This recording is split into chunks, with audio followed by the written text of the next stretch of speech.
চট্টগ্রামের কর্ণফুলীর মৈজ্যে রটে গরুর হাট। প্রধান ফটক দিয়ে ঢুকে হাতের ডানে একটু সামনেই মানুষের জটলা।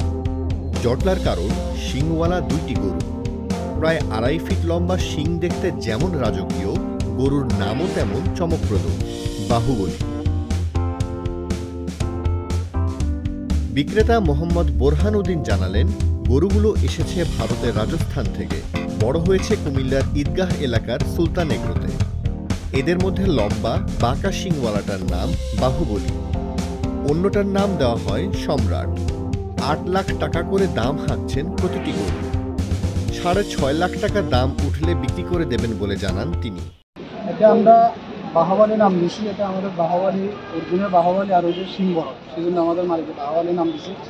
আর এটা 5.5 লাখ টাকা চাইছি, আমরা 8 লাখ টাকা মতো বলছি আর কি। 7 লাখ হলে আশা করি ছাড়ে দিন। দৃষ্টিনন্দন শিং ও উচ্চতার কারণে এর নাম দেওয়া হয়েছে বাহুবলী। এ নামে ভারতের তুমুল জনপ্রিয় একটি চলচ্চিত্র উপমহাদেশের দর্শকদের মন জয় করে নিয়েছে। বাহুবলী ছাড়াও অক্ষয় কুমারের জনপ্রিয় চরিত্র সম্রাট পৃথ্বীরাজ নামেও গরু উঠেছে এই পশুর হাটে।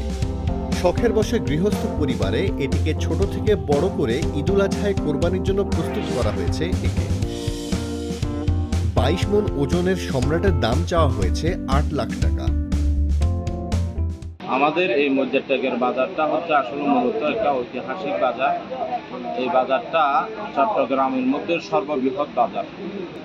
চট্টগ্রামের বিভিন্ন ক্রেতারা এই বাজারে ছুটে আসেন এবং বাংলাদেশের প্রত্যন্ত অঞ্চল থেকে প্রান্তিক খামারি এবং ব্যাপারীগুলা এই বাজারে গরু নিয়ে আসেন। তার একটা কারণ হচ্ছে, প্রথমত এই বাজারের যোগাযোগ ব্যবস্থা হচ্ছে অত্যন্ত ভালো, এবং আমরা এই বাজারে যারা যারা দাম নিয়েছি, ওনারা সার্বক্ষণিক এই বাজারটাকে সিসি ক্যামেরার আওতায় এনেছেন এবং পুলিশ প্রশাসন আমাদেরকে সার্বিকভাবে সহযোগিতা করে যাচ্ছেন।